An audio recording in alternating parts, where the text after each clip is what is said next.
Luzes, câmera, ação. Essas três palavrinhas fazem parte do universo do nosso entrevistado.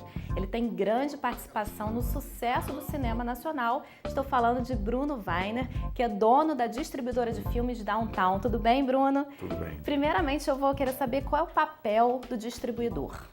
Justamente, as pessoas têm dificuldade de entender exatamente o que o distribuidor faz, né? Porque é claro o que o produtor faz, é claro o que o exibidor, a função do exibidor. O distribuidor está naquela zona meio nebulosa, né?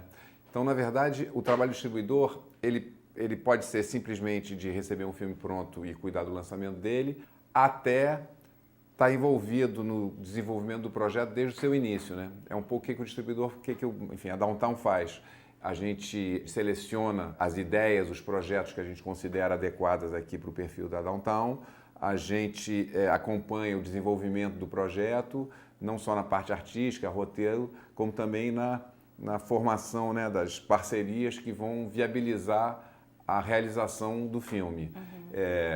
A gente acompanha, então, como eu falei, o roteiro, depois a gente acompanha também a escalação do elenco, o orçamento do filme, depois o corte e tal. E aí, como ato final, aí sim é uma função 100% da distribuidora, aí a gente cuida de comercializar o filme, que isso é, de vender o filme, cuidar de toda a parte de estratégia de lançamento para as salas de cinema e depois para a venda para as outras janelas. Você tem que ter um olho clínico para saber se aquele filme vai ser um sucesso de bilheteria? Tem que ter um olho clínico, sem dúvida nenhuma. O segredo do sucesso está aí. Na verdade, ele começa muito antes do lançamento, ele começa na avaliação do potencial que cada projeto tem. Já aconteceu de você olhar um roteiro e achar que não ia dar certo e fazer uma mudança e depois estourar o filme? O que importa é o conceito, é o high concept, né, que a gente chama, é o conceito, é a ideia. Porque, na verdade, o roteiro ele vai sendo modificado até na hora da filmagem. Né? E cinema é uma indústria, é uma atividade que é feita a muitas mãos. Né? Então, eu tenho a minha participação, mas os próprios roteiristas têm a deles, e o diretor, né? E muitas vezes é o ator que dá uma sugestão. A ideia, justamente, é você acompanhar essa evolução para que a gente obtenha o melhor resultado possível. Né? Agora, na sua carreira, você veio desde assistente de produção, né? Sempre esteve inserido ali no cinema. Isso. Você acha que isso foi fundamental para o sucesso também da sua empresa? Eu acho que foi fundamental, sem dúvida nenhuma. Você não vira uma pessoa de cinema da noite para o dia. Você precisa adquirir cultura cinematográfica, não só nos estudos, mas na prática, na vivência, né?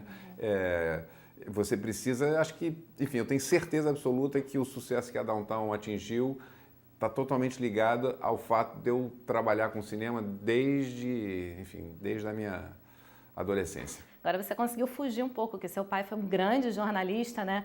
Não seguiu por esse caminho, preferiu o cinema. Por quê? Preferiu, né? Quando você é adolescente, você não prefere, né? A vida vai te colocando, né, a oportunidade na tua frente e cabe a você se encontrar, né? Na verdade, eu acho que... Enfim, não era para eu ser jornalista, né? Também o mundo mudou, né? Também a história é outra e o que estava destinado a mim é o que eu estou realizando agora. Agora você tem investido muito em comédia do cinema nacional, né? Você acha que esse é um caminho que o cinema nacional encontrou? As comédias, elas se sobressaem mais no line-up da minha empresa, mas eu não tenho investido muito nas comédias. Claro, né? As comédias estão sendo responsáveis pelas melhores bilheterias ultimamente, por várias razões, assim. É que o gênero comédia é um gênero, primeiro, ele é mais simples de produzir, porque ele é um gênero muito baseado no texto, né, e no talento, né, de quem escreve o texto e no talento dos astros, né? E não só isso, como esses talentos, eles estão sempre se exercitando também fora do cinema, né? Então, quando um comediante não está fazendo filme, ele está trabalhando na televisão, ou ele está fazendo um teatro. E os outros gêneros, eles são mais complexos de serem produzidos. Então, na verdade, o cinema brasileiro, daquilo que eu conheço, alguns gêneros são queridos do público, quando a gente entrega ao público o que ele quer ver. Então, na verdade, o gênero de filme de ação baseado em fatos reais, né? Ele é muito bem aceito pelo público, né? Vide Tropa de Elite, né? Cidade de Deus, Carandiru, né? O outro gênero também muito querido pela população são os filmes de temática religiosa. Então, os 10 Mandamentos, o Chico Xavier, Nosso Lar, são gêneros que funcionam muito bem, né? Biografias também funcionam muito bem, né? Os Dois Filhos de Francisco, né? Elis agora, várias biografias são muito bem aceitas pelo público. O problema é que esses gêneros são mais complexos de serem produzidos e a gente ainda está com uma indústria em formação.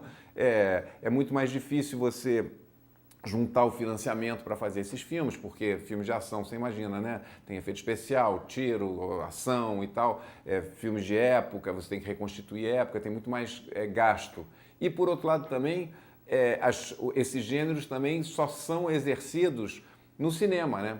Uma pessoa que não está fazendo um filme de ação no cinema, ele vai estar exercitando isso aonde? Televisão mal tem. E no teatro não existe. Então, enfim, é um processo em construção. Mas eu não sou ligado especificamente na comédia, não. O line-up da Downtown é muito diversificado. As comédias é que se sobressaem, né? Agora, quando um filme não dá certo, não estoura, assim como você imaginou, o prejuízo também é seu ou é só do produtor? Não, o prejuízo é todo meu, na verdade. Porque o que acontece é que, enfim, a produção dos filmes, a produção dos projetos, ela tem meios de financiamento, muito meio público de financiamento, né? Dos incentivos, então você tem a lei do audiovisual, você tem o fundo setorial. Agora, os custos para lançamento são todos privados. Então, quando um filme não funciona, e você chama um filme funcional ou não, pelo menos que ele pague os seus custos de lançamento.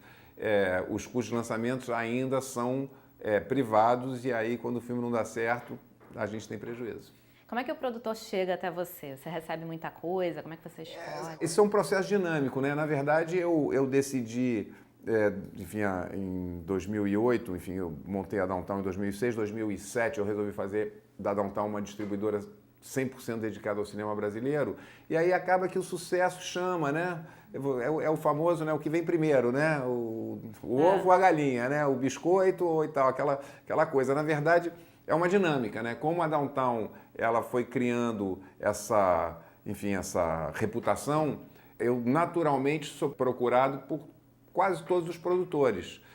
E eu também procuro, né? Então é uma dinâmica que eu estou aberto. A Downtown, na verdade, é uma empresa aberta. Eu recebo todos os projetos que me são enviados, eu analiso todos os projetos e o diálogo, né, e a relação que eu tenho com os produtores, não só os estabelecidos como os novos, eu trato de fazer ela da maneira mais honesta possível.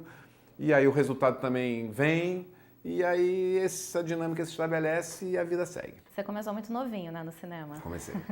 E você passou também por uma fase difícil, né, com o final da Embra Filmes. Sem dúvida. Como é que foi? Você precisou ser otimista em relação Não, olha a só, isso? você sabe que é uma coisa engraçada, é o seguinte, assim, eu comecei a trabalhar no cinema com 17 anos, no primeiro filme que eu trabalhei foi Bye Bye Brasil, nunca mais parei de trabalhar na minha vida, né? Entrei, enfim, me apaixonei, ali foi um caminho que se abriu na minha vida, foi ali uma razão, né, de viver ali, foi um encontro e tal.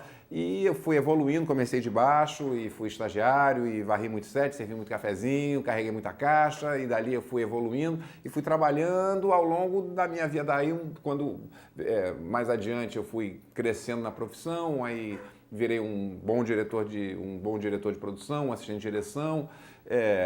E o que acontece é o seguinte, é que quando houve aquela crise com a Embrafilme lá nos anos 90, eu recebi um convite de me associar a uma distribuidora, que eu nem sabia o que era. Na verdade, eu já me engatei nessa história da distribuidora enquanto a crise se instalou no cinema brasileiro. Então, eu não vivi as angústias do desemprego, né, do fim da atividade, porque me apareceu uma oportunidade e eu tratei de aproveitar. Como é que está a vida do cineasta no Brasil? Você acha que está difícil? Está tão difícil quanto a de jornalista? Eu vou te falar, não, a vida do cineasta no Brasil está ótima. Tá ótimo. Eu vou te falar, tem muita oportunidade, né? Na verdade, tem muita produção, não só para o cinema, como para a televisão, né? Porque isso também mudou, né? Existe um mercado de trabalho imenso na televisão, com a lei da obrigatoriedade, né? Para a TV paga, né? De exibição de produção nacional. Eu acho que tem um mercado de trabalho imenso, eu vejo as produtoras todas trabalhando muito, crescendo. A gente precisa, claro, evoluir, né? Dar aquele salto qualitativo, né? A gente precisa, eu acho que criar, padrões de mérito, né? Para que os profissionais continuem tendo o direito de continuar a produzir, mas essa indústria, essa atividade está em plena expansão. Como que você vê o futuro do cinema nacional? Quando eu trabalhava nas equipes de cinema, diziam que uma produção de cinema era a reprodução do sistema, né?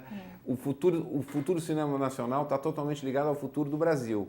Na verdade, essa grande expansão que o cinema brasileiro teve, né, com mais conquista de público, né, com um cinema reconhecido, né, começando a ser reconhecido pelo público consumidor, com grande sucesso de bilheteria de forma mais permanente, foi muito ligada a essas últimas décadas de prosperidade. Né? E não só de prosperidade econômica, mas também de valorização da autoestima, né, do brasileiro. Né? E o cinema brasileiro, ele ajudou e se beneficiou desse momento. Né? O cinema brasileiro ajudou a elevar a autoestima do cidadão brasileiro e se beneficiou também do bom momento econômico. Então, na verdade, o cinema vai aonde o país for. Então, como a gente aí está vivendo esse momento de incerteza, vai depender. Mas eu sou otimista. Aliás, sou condenado a ser otimista. Nós todos temos que ser condenados né? Nós todos temos que ser otimistas, né? Então, acho que essa turbulência vai passar, é um momento para melhor e o cinema brasileiro vai se beneficiar desse novo momento também, com certeza. Aliás, tem muito filme para fazer com tudo que está acontecendo, né? É verdade. Até o filme do Lula, né? Foi você que fez? Eu não fiz, eu distribuí. Sim, exatamente. Você distribuiu. Foi o momento certo daquele filme? Deu certo? Não, aquele filme não deu certo, justamente. Ali foi um dos filmes que teve um resultado decepcionante, não só para mim, como para o mercado, né? Na verdade, o que eu atribuo ali foi uma experiência, né? Porque também cada filme, sobretudo esses filmes, né, com essa temática mais densa, né, é um aprendizado também, né? Então, na verdade, o produtor do filme, o Barreto, ele contava muito, obviamente, claro, com aquela imensa popularidade que o Lula tinha e com o mundo sindical, de onde ele veio, né? E tal, e aí ao longo do processo de montagem da estratégia, a gente foi vendo que, na verdade, muito mais do que, por exemplo, no mundo sindical, muito mais do que parceiros, o Lula tinha muita gente que tinha inveja dele. Então, no processo houve muita decepção, né? Com apoios que viriam e que não vieram, né? Críticas ao filme, ao Lula e tudo mais, né?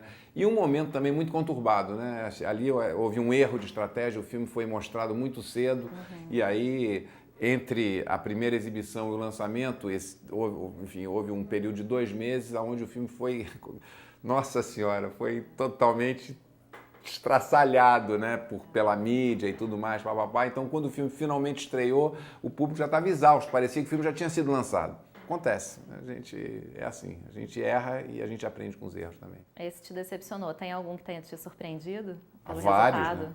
Com o resultado? Pelo amor, muito mais filmes que me surpreenderam do que filmes que me decepcionaram, graças a Deus, né? Tem algum que você possa citar? Isso, muitos, claro. Por exemplo, assim, agora, mais recentemente, antes de Minha Mãe é uma Peça, o primeiro filme, Paulo Gustavo. Paulo Gustavo ainda não era ninguém. Pronto, Marcelina, tá de banho tomado, vambora! Teu pai tá chegando! Ele não tinha nem programa na televisão, não era protagonista, ele só tinha peça. Você não tem vergonha não, minha filha? Imensa de gorda, querendo mais presunto ainda? Mãe, você jogou o aço lá na lixeira! Ai, meu Deus, tira! Que funcionava aí nesse circuito off-Broadway do cinema, do teatro brasileiro. Ele tinha trabalhado num filme, ele tinha sido coadjuvante, tinha tido uma participação num filme que era o Divã, com a Lília Cabral. E ele tinha feito 2 cenas, ele era o cabeleireiro da Lília Cabral. As 2 cenas eram tão boas que as 2 cenas entraram no trailer, né? Não chora mesmo, Mercedes, chora mesmo, porque esse negócio de não chorar, entendeu? Isso aí é invenção de samurai, de cowboy. Porque olha, eu que sou um cara que... Gay, né? Ele é falar gay, não, é falar brasileiro. Ai, desculpa. E aí a produtora do Divã me convidou, enfim, se eu queria arriscar num filme do Paulo Gustavo. Eu topei na hora e as dificuldades foram imensas. Paulo Gustavo não era conhecido, era um homem vestido de mulher e tal. Tanto é que, enfim, um dos relatórios que eu recebi de um possível investidor foi o seguinte: mas por que tem que ser um homem vestido de mulher? Por que não chama a Marieta Severo para fazer esse papel, né? As dificuldades foram muitas. E quando o filme ficou pronto, a gente sentiu ali que o filme tinha potencial, mas a gente não tinha a menor ideia do que ia acontecer com o filme. Mas quando o filme ficou pronto e a gente marcou a data do filme, a data coincidiu com os protestos de 2013. pleno junho de 2013, no fim de semana que a gente lançou o filme, a temperatura no Brasil estava tão alta que vários cinemas não abriram. Houve quebra-quebra aqui na Barra, os cinemas do New York Center não abriram e tudo mais. Assim, foi um momento de muita tensão, a gente achou que a gente tinha se estrepado. No entanto, o filme vendeu 4,5 milhões de ingressos. Foi um maior sucesso de um filme de estreia, né, de todos. E a partir daí o Paulo Gustavo virou o que virou, que culminou com o lançamento agora no ano de 2017 do Minha Mãe é uma Peça 2, que também superou todas as expectativas e vendeu mais de 9 milhões de ingressos. Nossa. Então, um sucesso incrível. Vários. O Cidade de Deus foi uma experiência que eu tive que também foi uma surpresa absoluta. Um filme que já tinha sido recusado por outras distribuidoras e a gente não tinha ideia do alcance e do sucesso que o filme... A lista de surpresas positivas é imensa. A gente faz um programa só disso, pode ter certeza. Que muitos, bom. muitos. Que bom. Tem algum filme ainda que você queira fazer, algum gênero ou sobre alguém que você ainda tenha vontade de participar, de Claro, distribuir? sem dúvida, não. Enfim, na verdade é o seguinte, tem muitos filmes que eu quero fazer ainda, que eu nem sei quais são, mas que eu saberei quando ele chegar na minha frente. Na verdade, isso aqui é uma máquina que não para, né? Os projetos vêm chegando. Eu gostaria muito que o gênero de filmes baseados em fatos reais do Brasil continue a segurar um lugar, porque eu acho que é uma maneira de você trazer cultura, informação para o público de uma forma leve, de uma forma de entretenimento, né? Porque muitas vezes a gente nota que enfim, o investimento em cultura, em informação, ele é mínimo, né, para a população, né? Então, uma maneira dessa população enfim, elevar seus conhecimentos e, com isso, criar uma consciência crítica, uma visão dela sobre o país que ela vive, pode ser incrementada através do cinema, né? Então eu me realizo bastante com isso. Mas, na verdade, eu vou te falar o seguinte, eu acho que a maioria, quase todos os filmes, mesmo as comédias, elas, na verdade, estão sempre debatendo a nossa realidade. É engraçado que a relação do público, eu noto, por exemplo, com um filme estrangeiro, é sempre escapar, né? São sempre os filmes que te levam a um outro universo. Esses filmes, hoje em dia, né, os filmes de super-herói, né, da Marvel, são os filmes que fazem grande sucesso no Brasil e no mundo, são filmes escapistas, né? Por outro lado, os filmes brasileiros que fazem sucesso são sempre filmes muito ligados à realidade, mesmo as comédias, porque as comédias estão sempre... As comédias que fazem muito sucesso são as comédias que debatem os nossos problemas, né? Problemas de dinheiro, de relação, de família, né? Então... Com as nossas gírias, né? Tudo, exatamente, nossos costumes e tal. Então, eu acho que essa é a nossa função, é isso que me dá uma razão para fazer aquilo que eu faço, né? Porque, claro, né, o sucesso, o sucesso comercial e tudo mais é muito importante, mas o mais importante do que isso é você estar sentindo que você está participando aí, do processo mesmo cultural, né, brasileiro, né? Tá bom, muito obrigada pelo papo, mais sucesso ainda, então, para o cinema nacional e para a sua empresa também. Obrigado.